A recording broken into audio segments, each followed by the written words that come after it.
St. Louis and much of the nation. 30 states will be affected by this massive storm over the next couple of days. Now, for us, into the night, it's off and on waves of light rain and freezing drizzle. This continues tonight with some glazing on the roads, trees, and power lines. But the main storm system now just coming out of the southern Rockies and the Texas Panhandle, that's on the way. Then 6 a.m. to noon on Tuesday, heavy freezing rain, sleet, and snow all mixing together. Then afternoon Tuesday, well into the night, all heavy snow with wind and cold really kicking into gear as we go through late Tuesday and Tuesday night. 3 bands of moisture over the Fox 2 News viewing area Tuesday. Major icing, an inch plus south of St. Louis. Around St. Louis, 1/4 to 1 inch of ice. That's a problem. Then heavy snow, and then to the north, it's mainly all heavy snow. As for how much, this is by Wednesday morning. First, the lightest amounts off to the southeast of St. Louis, 2 to 4 inches, but with major icing leading up to that. Draped over the St. Louis area, this is on top of ice, also 8 to 12 inches. There will be some embedded thunderstorms. Then the heaviest snow with less ice north and northwest of St. Louis, big-time snow, 12 to 24 inches. As temperatures, borderline. That's a bit of a good news thing here for a while, but eventually we will be dropping as we go through the day tomorrow. Here's my forecast for tonight. Freezing rain, waves of freezing rain, freezing drizzle. Again, at times there won't be much of anything, but there's some glazing going on. Extra care. Not a lot of temperature change. 28 for the low. Tomorrow, a heavy winter's mix in the morning, going to heavy snow as we push through the afternoon. High winds developing during the afternoon. 28 and falling. Tomorrow night, heavy snow, high winds, and bitter cold. 15 for the low and severe wind chills. Looking ahead on Wednesday, clouds, wind, bitter cold. The high temperature on Wednesday will be 20 degrees, so that means much of the day will be in the teens. -3 at night. Thursday, partly sunny skies, 15 for the high, -5 for the low. Friday and Saturday, we warm back up into the 20s. But this is a dangerous storm not to be fooled with. I think everybody has been warned. We've been talking about this since last week, that something big was trying to develop, and it looks like it's coming in here right on schedule. All right, thank you.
one thing in my life that's missing.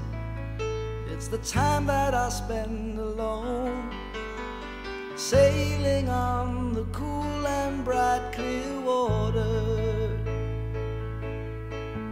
There's lots of those friendly people, they're showing me ways to go, but I never want to lose their inspiration.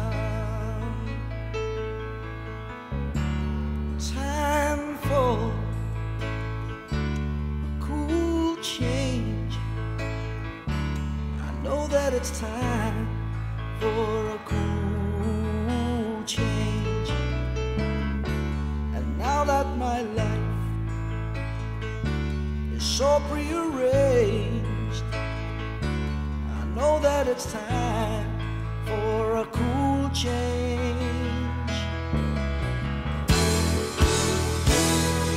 Well, I was born in the sign of water, and it's there that I feel my best. The albatross and the whales, they are my brothers.